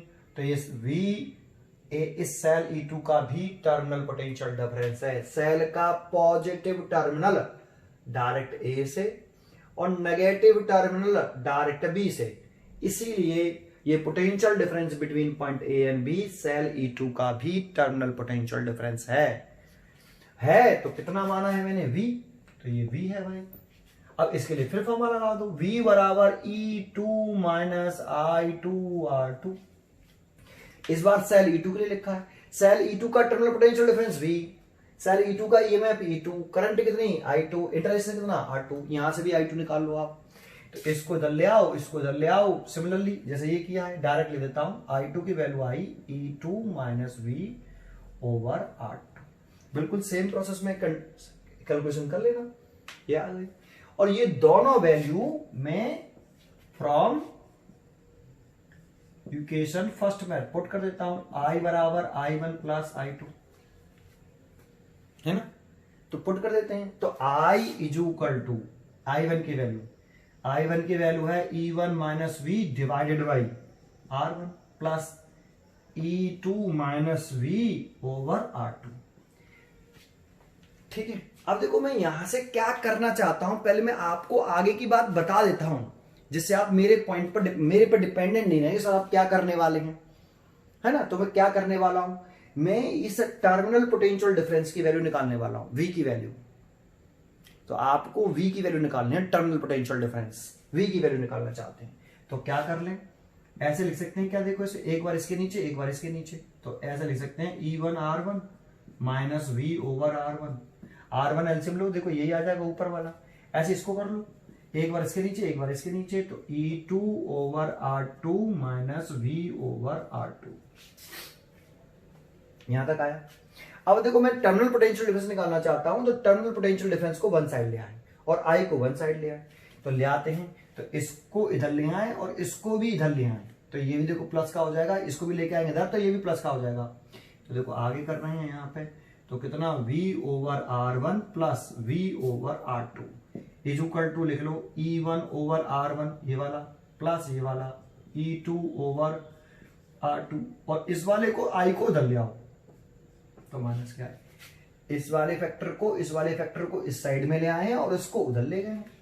ठीक है, यहां से R1 R2 एलसीएम ले लो, तो देखो अगर R1 R2 एलसीएम लेंगे, ये इज इक्वल टू लगा है, तो यहां क्या आएगा, v कॉमन ले लो पहले, तो पहले v कॉमन लो, देखो पहले v कॉमन लोगे तो रिजल्ट आएगा 1/R1 प्लस 1/R2, है ना। तो मैं डायरेक्ट कर देता हूं, v कॉमन ले लिया है मैंने और R1 R2 एलसीएम ले लिया है, तो यहां आएगा R2 और यहां आ जाएगा R1 ब्रैकेट में। ऐसे यहां से इसके नीचे 1 लिख लेता हूं, इस पूरे में से R1 R2 इसमें भी एलसीएम ले लिया, तो यहां कितना आएगा, R1 से R1 कट गया, आएगा E1 R2 प्लस R2 से R2 कट गया E2 R1 minus I R1 R2, ये तो आएगा। और देखो इससे ये कैंसिल हो गया, समझ में आया, यहां तक समझ में आया। ठीक है, देखो आगे सॉल्व कर रहे हैं तो देखो डायग्राम की अभी जरूरत पड़ेगी, इसकी कोई जरूरत नहीं पड़ने वाली हमें। ठीक है, तो इसे मैं उठा देता हूं, इस वाले को उठा देता हूं, हमें जरूरत नहीं, I1 की हमने वैल्यू पुट कर दी, है ना। और अगर जरूरत भी पड़ेगी तो हम यहां से I1 कंपेयर बना लेंगे, लेकिन जरूरत नहीं पड़ने वाली, इसे हटा दिया, देखो है ना, डायग्राम की भी जरूरत पड़ेगी, इसीलिए उसे नहीं हटा सकते। ठीक है भाई, यहां तक समझ में आया। इसको और आगे बढ़ाते हैं, तो v इज इक्वल टू, अब इससे आगे सॉल्व कर रहा हूं, यहां सॉल्व कर रहा हूं, ठीक है। तो v is equal to v bracket में R1 plus R2 is equal to कितना आया, E1 R2 plus E2 R1 minus I R1 R2, लेकिन निकालना है टर्मिनल पोटेंशियल डिफरेंस, तो ये कहां चला जाएगा, डिवाइड में ले आओ, तो इस वाले को हम डिवाइड में ले आते हैं, मल्टीप्लाइड में इधर, तो इधर जाएगा तो डिवाइड में तो आएगा, तो v divided by R1 plus R2, कोई दिक्कत।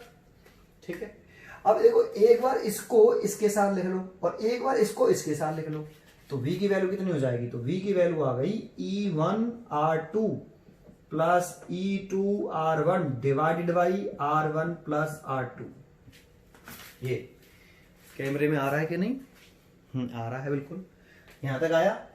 एक बार इसके नीचे माइनस I R1 R2 और एक बार इसके नीचे R1 प्लस R2, आप एलसीएम ले लो, देखो R1 प्लस R2 एलसीएम आएगा तो ऊपर रिजल्ट आ जाएगा। इसमें से अगर आप R1 प्लस R2 एलसीएम लो तो ले लिया, ये वाला रिजल्ट आ जाएगा, फिर सेम टू सेम एक साथ लिख सकते हैं। अलग अलग कर लिया सेपरेट, तो इतना आ गया। अब देखो इसको हमने इक्वेशन डाल दिया फोर्थ। अगला स्टेप देखते हैं। देखो मैंने terminal potential difference of cell निकाल लिया, ठीक है। अगला स्टेप देखते हैं, समझ में आया पहले आपको यहां तक? अच्छा एक बात बताओ, हम क्या कर रहे हैं, कॉम्बिनेशन ऑफ सेल करना ना, पैरेलल कॉम्बिनेशन ऑफ सेल। तो हम ई इक्विवेलेंट निकालना चाहते हैं कि कॉम्बिनेशन करने पर, इन दोनों सेलों का कॉम्बिनेशन करने पर नेट ईएमएफ कितना आएगा, और इन दोनों सेलों का कॉम्बिनेशन करने पर नेट इंटरनल रेजिस्टेंस कितना आएगा। तो देखो अब मैं इसको भी मिटा देता हूं, इस वाले पोर्शन को, ठीक है। इसकी अब मेरे को जरूरत नहीं है। समझ में आ गया ना? पहले यहां तक डेरिवेशन समझ में आ गया, ठीक है। ये भी जरूरत नहीं है, यहां तक समझ में आया आपको? अच्छा अब क्या करने वाले हैं, देखो इन दोनों सेलों का कॉम्बिनेशन करके एक सेल बना लेंगे। कॉम्बिनेशन ऑफ सेल ही तो करना चाहते हैं, तो एक सेल बना लिया। देखो ये रहा, ऐसे है ना। इसका ईएमएफ मान लिया मैंने ई इक्विवेलेंट, इसी की वैल्यू निकालनी है। ऐसे इन दोनों सेलों का कॉम्बिनेशन करके एक सेल, कॉम्बिनेशन ऑफ सेल कर रहे हैं तो एक सेल बना लिया, इंटरनल रेजिस्टेंस मान लिया आर इक्विवेलेंट, इसी की वैल्यू निकालनी है ना। और ये कौन सा पॉइंट है आपका, ये पॉइंट ए है, ये वाला कौन सा पॉइंट है, बी। ये पॉइंट ए और बी, इन दोनों का कॉम्बिनेशन करके एक सेल बन गया। और ये किससे कनेक्टेड है, कैपिटल आर से, तो एक कैपिटल आर से कनेक्टेड है ऐसे। अब इसका ये टर्म वी तो potential difference between point A and B था ना, तो फॉर कंबाइंड सेल के लिए लिखे, किसके लिए लिखे, फॉर कंबाइंड सेल के लिए।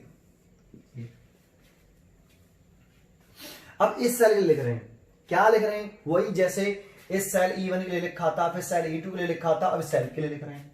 तो यहां पर फिर लिख देते हैं potential difference between point A and B.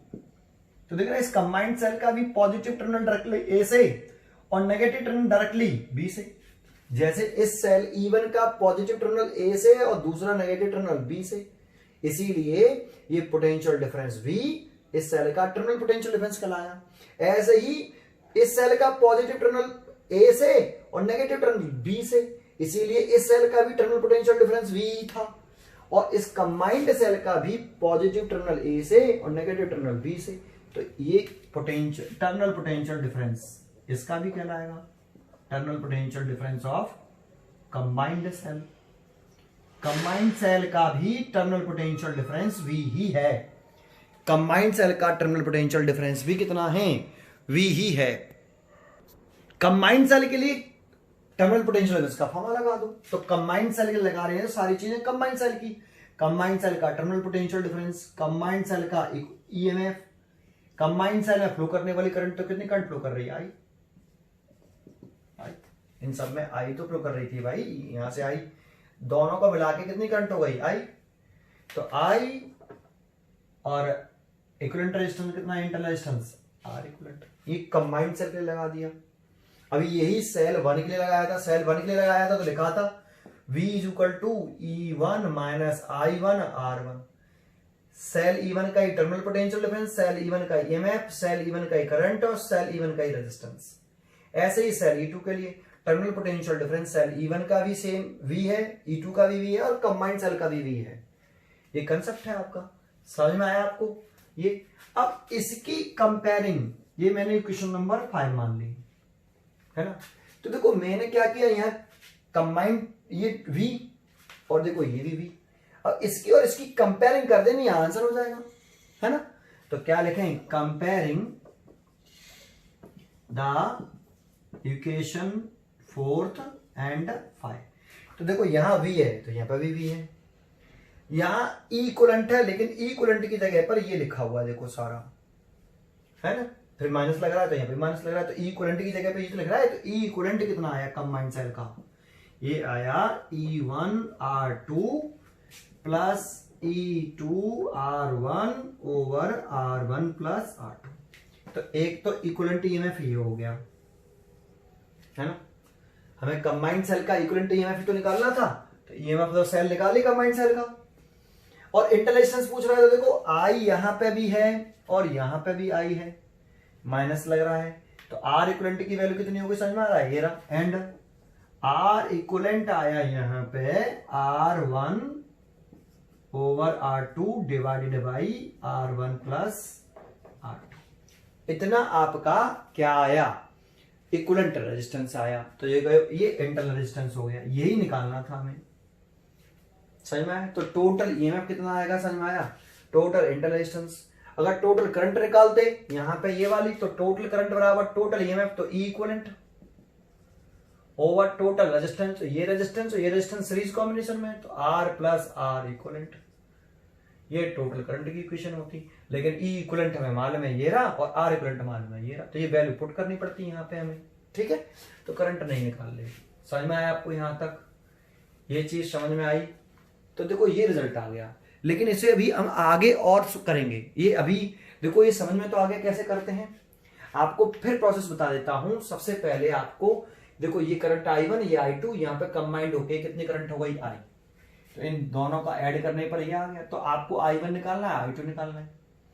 तो एक बार इस सेल के लिए टर्मिनल पोटेंशियल डिफरेंस का फॉर्मूला लगा के I1 निकाल लो, इस सेल में टर्मिनल पोटेंशियल डिफरेंस का फॉर्मूला लगा के I2 निकाल लो, दोनों की वैल्यू यहाँ पे पुट कर दो I1 I2 की। फिर यहां से भी टर्मिनल पोटेंशियल डिफरेंस निकालो, इसे सॉल्व करके टर्मिनल पोटेंशियल डिफरेंस निकाला तो ये आया था। फिर इन दोनों सेलों का कॉम्बिनेशन करके एक सेल बना लिया। फिर इस कंबाइंड सेल का भी टर्मिनल पोटेंशियल डिफरेंस निकाल लो, ये रहा। अब इस टर्मिनल पोटेंशियल डिफरेंस का इस टर्मिनल पोटेंशियल डिफरेंस का कंपेयरिंग करके इन दोनों इक्वेशनों को कंपेयरिंग करके इक्विवेलेंट ईएमएफ और आर इक्विवेलेंट ईएमएफ निकाल लो। इजी है। पैरेलल कॉम्बिनेशन कैसे करेंगे समझ में आया? लेकिन हम फॉर्मूला जो याद करेंगे वो ये वाला याद नहीं करेंगे ना, ये वाला याद करेंगे ई इक्विवेलेंट का पैरेलल कॉम्बिनेशन में। तो क्या होगा वो जरा समझते हैं। पहले इतना समझ में आया? ठीक है, तो देखो मैं इतना मिटा देता हूं पहले। ये मैं केवल रिजल्ट रहने देता हूं ईएमएफ का, है ना, ये सब हटा देता हूं। अब जरा ध्यान से सुनना इसको जो मैं पॉइंट बता रहा हूं। क्या इस रिजल्ट को इस वाले रिजल्ट को जो ई इक्विवेलेंट आ रहा है वो आ रहा है कितना, E1 R2 plus E2 R1 over R1 plus R2। क्या एक काम करें, न्यूमरेटर में और डिनोमिनेटर में दोनों में R1 R2 का डिवाइड कर दें तो ठीक है, तो कर दे हैं। क्या होगा, E equivalent is equal to, यहां नीचे लिखता हूं थोड़ा सा, E equivalent is equal to, ये वाली लाइन बना ली। ये लिखते हैं हम E1 R2 प्लस ये लिखते हैं E2 R1। इस पूरे में ये न्यूमरेटर है, इसमें R1 R2 का डिवाइड कर दिया। सर ऐसे कैसे कर सकते हैं? देखो ये वाला तो ये लाइन हो गई, ये वाली है ना, और ये डिनोमिनेटर था R1 प्लस R2, तो R1 प्लस R2 में भी मैंने R1 R2 का डिवाइड कर दिया। कर सकते हैं ऐसा? तो क्यों नहीं कर सकते? इससे ये कट गया, अगर काटना चाहे तो इससे कट के फिर रिजल्ट ऊपर वाला सेम टू सेम, है ना। दोनों में किया है, एक में थोड़ी किया है। ठीक है, कर सकते हैं। सर इससे क्या एडवांटेज होगा? तो एक बार इसके नीचे लिख दो, एक बार इसके नीचे लिख दो ऐसे। तो देखो क्या होगा, E1 R2 over R1 R2 plus E2 R1 divided by R1 R2, ये इज इक्वल टू ये E इक्विवेलेंट।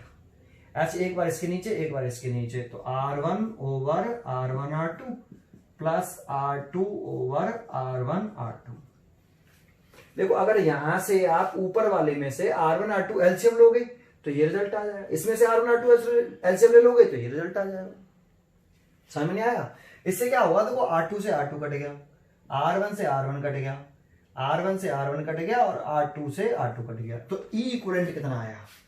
तो E इक्विवेलेंट जो आया, टोटल ईएमएफ जो आया वो आया E1 ओवर R1, मतलब सेल E1 का ईएमएफ और सेल E1 का ही internal resistance plus E2 over R2 divided by 1 upon R2 plus 1 upon R1। तो आगे पीछे कर दो, उससे क्या फर्क पड़ रहा है, 1 प्लस R1 और 1 अपॉन R2। तो देखो ये रिजल्ट याद करना है आपको, ये वाला इक्विवेलेंट ईएमएफ का। अभी बताओ, वैसे भी यहाँ R1 R2 किस कॉम्बिनेशन में है, पैरेलल में, सीरीज में? तो पैरेलल कॉम्बिनेशन में। यहां से I1 और I2 करंट डिवाइड हो रही, तो R1 R2 पैरेलल कॉम्बिनेशन। तो आप जानते नहीं है R1 एंड R2 अगर आर इन पैरेलल कॉम्बिनेशन, तो पैरेलल कॉम्बिनेशन में फॉर्मूला क्या लगाते हैं रेजिस्टेंस का, R equivalent is equal to 1 upon R1 plus 1 upon R2। ये तो लगाते हैं, यही तो लगाते हैं। तो देखो जो दिख रहा है ये वाला, वो ये और ये सेम ही तो है। तो इसको ऐसे याद मत करो कि R equivalent is equal to, याद मत करो इसको। ये तो ये सीधा सीधा हम पहले से जानते हैं इस वाले रिजल्ट को। तो इस रिजल्ट को तो हम पहले से जानते थे कि R1 R2 R पहले कॉम्बिनेशन देखो ऐसे, तो ये सॉल्व करोगे तो यही आ जाएगा। सर सॉल्व करके देखना, R1 R2 एलसीएम ले लो, तो ये कितना हो गया R2 प्लस R1, ये 1/R इक्वलेंट। तो R इक्वलेंट अगर यहां से निकालें तो देखो उल्टा कर लो दोनों को, अरे 1/R इक्वलेंट निकला है भी ये, तो अगर आप R इक्वलेंट निकालोगे तो दोनों को उल्टा करना पड़ेगा। तो R1 R2 divided by R1 plus R2 तो निकल के आया, ये तो निकल के आया। तो ऐसे याद करने की जरूरत क्या है, ये यहाँ पर साफ साफ दिख रहे हैं R1 R2 R पहले कॉम्बिनेशन का फॉर्मूला नहीं जानते तुम, वो लगाओ सीधे निकाल लो। लेकिन इस फॉर्मूले को आपको याद करना पड़ेगा कि पैरेलल कॉम्बिनेशन में होंगे तो ईएमएफ का फॉर्मूला ये वाला याद करना, ये मत करना, ये करना। सर ये क्यों नहीं करना, इसको याद कर लो, कोई फर्क नहीं पड़ता। फर्क पड़ता है, देखो क्या फर्क पड़ता है। पहले इतना समझ में आया, पहले आपको इंटररेशंस तो कैसे निकालेंगे समझ में आया, और हम फॉर्मूला ये याद नहीं करेंगे। और ये कैसे बनाया है समझ में आया, ये मैंने कैसे बना लिया, इस वाले फॉर्मूले से सॉल्व करके दिखाया पूरा। ये देखो ये रिजल्ट निकल के आया। सर इससे क्या फायदा है, तो इसका फायदा बताता हूं। पहले इतना समझ में आया, अगर हमारे पास यहां तो केवल 2 ही सेल थे, अगर कितने सेल होते, n सेल होते, और वो सारे के सारे सबके ईएमएफ डिफरेंट होते और पैरेलल कॉम्बिनेशन में लगे होते। जैसे ये एक सेल, इसका ईएमएफ E1 और इंटररेजिस्टेंस R1। देखो एक इस पॉइंट ए से सभी सेलों का पॉजिटिव टर्मिनल कनेक्ट होना चाहिए। ये एक सेल हो गया, फिर ये दूसरा सेल है ना ऐसे, और फिर ये तीसरा सेल, फिर ऐसे ही बहुत सारे सेल लगे हैं। कितने सेल लगे हैं, n सेल। डेड डैश का मतलब समझते हो, बीच में और भी रो हैं। ये पहला सेल, ये दूसरा सेल, ये तीसरा सेल, और ये nवां सेल। नंबर ऑफ सेल 1 2 3, फिर यहां पे और लग रहे हैं 4 5 6 7 बीच में। डेड डैश इसलिए तो किया है। ये पॉइंट बी, फिर इससे क्या कनेक्ट करते थे, ए और बी से एक्सटर्नल रेजिस्टेंस ऐसे, तो एक्सटर्नल रेजिस्टेंस कनेक्ट कर दिया है ना। अब इस सेल से करंट निकलेगी I1, इस सेल से निकलेगी I2, इस सेल से निकलेगी I3, एंड बीच में I4 होगा तो उससे I4 निकलेगी। nवां सेल है, नंबर ऑफ सेल n, इसका इंटरनल रेजिस्टेंस EN और ईएमएफ EN और इंटरनल रेजिस्टेंस R है। इसका E2 इंटरनल रेजिस्टेंस R2, इसका ईएमएफ E3 और इंटरनल रेजिस्टेंस R3। इससे कितनी करंट निकलेगी फिर IN, सब मिलके यहां पे I बना लेंगे। अब इसका टोटल ईएमएफ कितना होगा कॉम्बिनेशन करके, तो देखो जब 2 सेल था तो इसका इक्विवेलेंट रेजिस्टेंस ईएमएफ ये था, तो n सेलों का इन जनरल लिखें, n जनरल फॉर्मूला है ना। तो E इक्विवेलेंट जो आएगा इसका, E equivalent is equal to, पहले ये बना लो, तो पहले सेल का लिख लो E1 ओवर R1, दूसरे सेल का लिख लो E2 ओवर R2, तीसरे सेल का लिख लो E3 over R3, and so on. nवे सेल का लिख लो En ओवर Rn, और नीचे लिख दो ऐसे, तो 1/R1 1/R2 1/R3 and dead dash 1/Rn। देखो ये कुछ समझ में आया, ऐसे समझ में आया ये। तो इसीलिए ऐसे याद करना, अगर तुम ऐसे रिजल्ट याद करते, इस रिजल्ट को याद करते, तो फिर उसे लिख नहीं पाते आप n सेलों के लिए ऐसे, E1 R2 plus E2 R1 over R1 plus R2, ये रिजल्ट आया था। अब बताओ अगर हम इसको याद करते तो E1 के साथ R1 लिखते, क्या लिखते, E1 के साथ R2 लिख रहा था, तो चलो E1 के साथ R2 लिख दिया, तो E2 के साथ दिक्कत हो जाती ना, क्या लिखते। तो इसीलिए बेटा इसको रिजल्ट को याद ना करके आप ये बना लिया इसको। अब सिंपल है, E1 के साथ E1 सेल है तो उसी का इंटरनल रेजिस्टेंस है, E2 सेल है तो उसी का इंटरनल रेजिस्टेंस है, तो सेम टू सेम लिख चलेगा, जनरल हो गया। नहीं आया, अच्छा। अगर एक सेल की पोलरिटी अगर रिवर्स कर देते, जैसे इस सेल को मैं ऐसे रिवर्स कर देता पोलरिटी को, पहले तो ये समझ में आ गया, पोलरिटी यहां पे पॉजिटिव भी ए से है और इस सेल का भी पॉजिटिव ए से ही है, नहीं समझ में आया। लेकिन अगर रिवर्स कर देते एक पोलरिटी को, इसको नेगेटिव कर देते, इसको पॉजिटिव कर देते, तो अब ये करंट इधर नहीं निकालेगा, अब ये करंट इधर निकालेगा। ऐसे आ रहा है कि नहीं, आ रहा है। तो इस वाले केस में आपको बस केवल माइनस साइन लगाना है, E1 इधर निकालना, E2 उधर, E1 अगर बड़ा है तो माइनस साइन लगा दो, यहां पे कोई इफेक्ट नहीं आएगा, यहां ऐसे कैसे रहेगा, क्योंकि अभी भी ये पैरेलल कॉम्बिनेशन में है। तो इक्विवेलेंट रेजिस्टेंस तो 1/R equivalent is equal to 1/R1 plus 1/R2 plus 1/R3 plus 1/R3 ऐसे निकालेंगे। तो इसमें कोई साइन में चेंज मत कर देना, केवल यहां साइन में चेंज हो जाएगा, जो भी रिवर्स लग रहा होगा, नहीं समझ में आया? जैसे ये एक सेल, दो सेल, तीन सेल तो ऐसे लग रहे हैं। मान लो ये तीसरा सेल की पोलैरिटी रिवर्स है, केवल बाकी की सबकी पॉजिटिव इधर है, ये प्लस है, ये प्लस है, ये भी प्लस है, सब सेलों की पॉजिटिव इधर है, बस इस सेल की पोलैरिटी हमने इधर कर दिया है, ऐसे पॉजिटिव इधर कर दिया है, तो यहां माइनस आ जाएगा, बाकी सब में प्लस रहेगा, और इंटरडिस्टेंस में सब में प्लस रहेगा। लेकिन ऐसा केस आता नहीं है। समझ में आपको? हेल्पिंग कंडीशन में लग रहे हैं, डेरिवेशन के लिए आता है, तो ये सब प्लस का। तो अगर n सेलों का कॉम्बिनेशन आएगा तो आप n सेलों का नहीं करिए, केवल 2 सेलों का कॉम्बिनेशन करिए, यहां तक प्रूव कर दीजिए, फिर लिख दो in general if n cells are in parallel combination then ये, है ना? ये प्रूफ नहीं करेंगे, ये करेंगे और इसको ऐसे लिख देंगे। हम पहले अभी ऐसे कर लेते हैं, हम तो ये वाला केस पढ़ा है हमने। समझ में आया भाई? इसमें सही कर दिया, ठीक है, क्लियर है? तो पैरेलल कॉम्बिनेशन समझ में आया, डिफरेंट ईएमएफ का पैरेलल कॉम्बिनेशन कैसे करते हैं और उनका इक्विवेलेंट ईएमएफ कैसे निकालेंगे, अगर n सेल होंगे तो कैसे निकालेंगे, ठीक है। चलो अब आगे इसी में देख रहे हैं कि इसमें अगर सेम ईएमएफ के सेल होते, सभी सेल की ईएमएफ सेम है और पैरेलल कॉम्बिनेशन में लगे हैं, तो हम इक्विवेलेंट ईएमएफ कैसे निकालते हैं, नेट इंटरनल रेजिस्टेंस कैसे निकालते हैं और कितनी करंट फ्लो करेगी, ईएमएफ सेम हो तब। तो हम ऐसे सेलों का पैरेलल कॉम्बिनेशन कर रहे हैं जिनका ईएमएफ सेम है अब, ठीक है। तो देखो एक सेल हमने ये बना लिया, इसका EMF E, internal resistance are, फिर एक सेल ये बना लिया, इसका ईएमएफ ई और इंटरनल रेजिस्टेंस आर, 2 सेल, फिर एक और लगा लिया, ये 3 cell, third cell EMF E internal resistance R. ऐसे कितने सेल लगा लिए, n सेल लगा लिए और सबका ईएमएफ सेम है और इंटरनल रेजिस्टेंस है। एक सेल, ये दूसरा सेल, ये तीसरा सेल और ये nवां सेल, और ये पॉइंट आपका A हो गया, ये B, सबके पॉजिटिव टर्मिनल एक साइड में है और ये एक्सटर्नल रेजिस्टेंस है आपका, सबके पॉजिटिव टर्मिनल A से कनेक्टेड है और नेगेटिव टर्मिनल से आपके B से कनेक्टेड है, ठीक है। तो इन सबका टर्मिनल पोटेंशियल डिफरेंस सेम होगा। इन सबका कॉम्बिनेशन करके हमें एक सेल बना लेना है। इन सेलों का कॉम्बिनेशन कर रहे हैं सबसे पहले, तो सेलों का कॉम्बिनेशन करके हमने ये एक सेल बना लिया, ये रहा ऐसे, ये पॉइंट ए और ये वाला बी पॉइंट है ना, ए और बी के बीच तो लग रहे थे।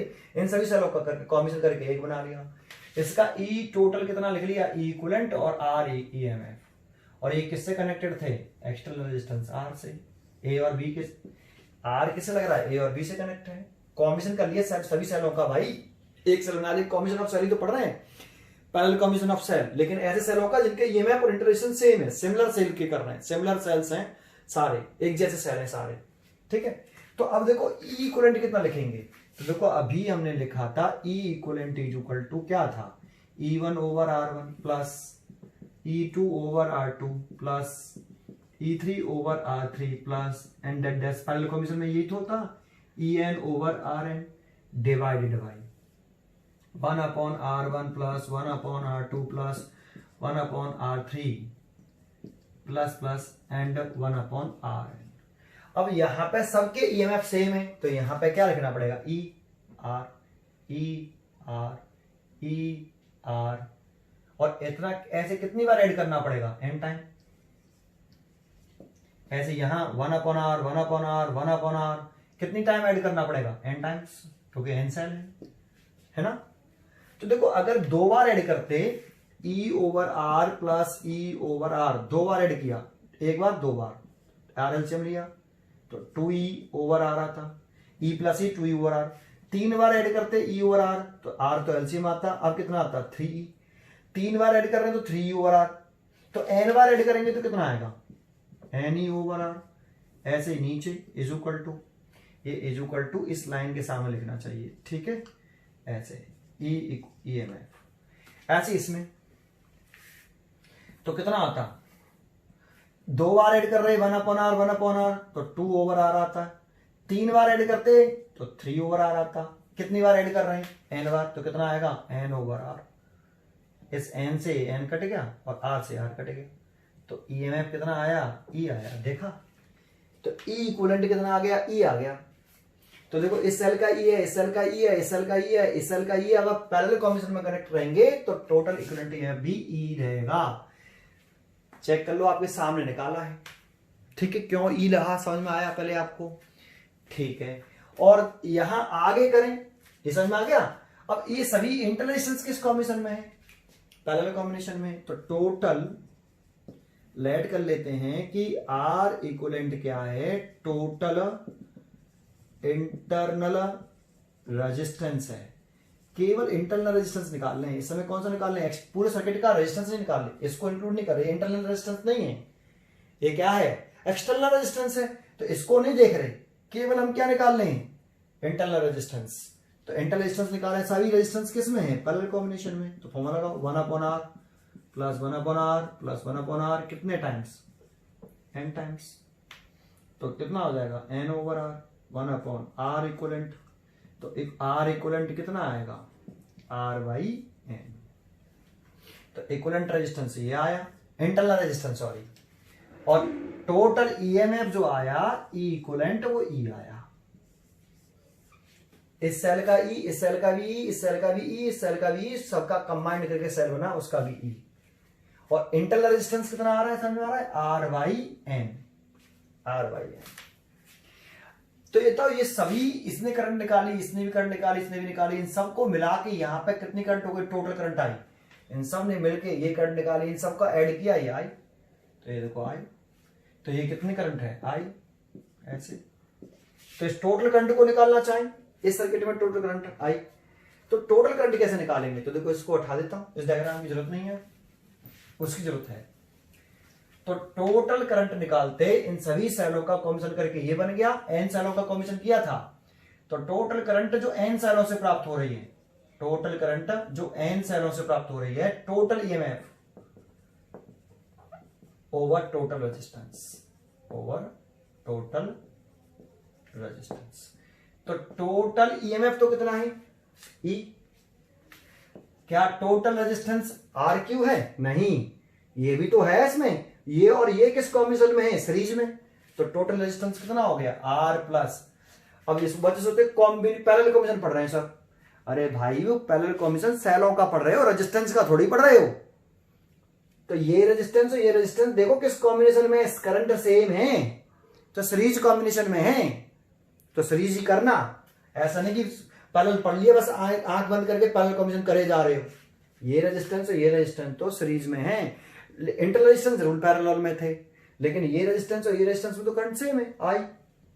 तो ये रेजिस्टेंस और ये रेजिस्टेंस सीरीज में है। ये कॉन्सेंट्रेट किया तो लिखे सीरीज में, टोटल ऐड कर ले भाई। ये और ये सीरीज में है तो सिंपल ऐड कर लिया, capital R plus R equivalent, value put कर दी। तो इतनी करंट है आपकी। आप चाहो तो इसको बहुत से टीचर ऐसे लिख देते हैं, एन एलसीएम ले लेते हैं।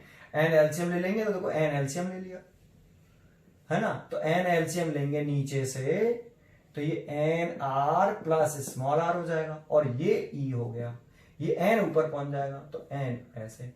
तो बहुत से लोग इसे ऐसे लिख देते हैं, ऐसे, पर मैं नहीं लिखूंगा इसको ऐसे। ये याद करिए, सर का टोटल ईएमएफ और ये टोटल इंटरनल टोटल रेजिस्टेंस पूरे सर्किट का। उसमें गड़बड़ हो जाता है कि टोटल ईएमएफ है नहीं, समझ नहीं आया आपको, तो आप उसको ऐसे मत करिए, ऐसे ही रहने दीजिए। अच्छा, यहां पे भी वही कंसेप्ट चलता है कि अगर आप पैरेलल कॉम्बिनेशन करना चाहते हो, सभी सेल सेम ईएमएफ के हैं, सेम इंटरनल रेजिस्टेंस के हैं, तो आप मार्केट में जाओगे किसी दुकानदार के पास, उससे कहोगे भाई हमें 10 सेल दे दो, लेकिन ऐसे सेल देना सबके ईएमएफ सेम हो, इंटरनल रेजिस्टेंस सेम हो, और एक एक्सटर्नल रेजिस्टेंस दे दो। तो हम ले आए और हमने क्या किया, उन सभी सेलों के जो पॉजिटिव टर्मिनल हैं उनको किसी एक पॉइंट से और नेगेटिव टर्मिनल को दूसरे पॉइंट बी से कनेक्ट कर दिया। पॉजिटिव टर्मिनल सभी सेलों के पॉजिटिव टर्मिनल को ए पॉइंट से और सभी सेलों के नेगेटिव टर्मिनल को बी पॉइंट से कनेक्ट कर दिया था। अभी डायग्राम दिखा था आपने, यहां पे मैं डाल दिया मैंने जो, पर ए और बी से एक्सटर्नल रेजिस्टेंस लगा दिया, कॉम्बिनेशन तो कर लिया, लेकिन वो सेल तुम मार्केट से खरीद के लेके आए, वो यूजफुल थे पैरेलल कॉम्बिनेशन करने के लिए या नहीं थे? तो जरा चेक कर लेते हैं कि देखो इसमें दो केस बनते हैं। फर्स्ट, अगर सर्किट का जो एक्सटर्नल रेजिस्टेंस है कैपिटल आर, ये बड़ा है किससे?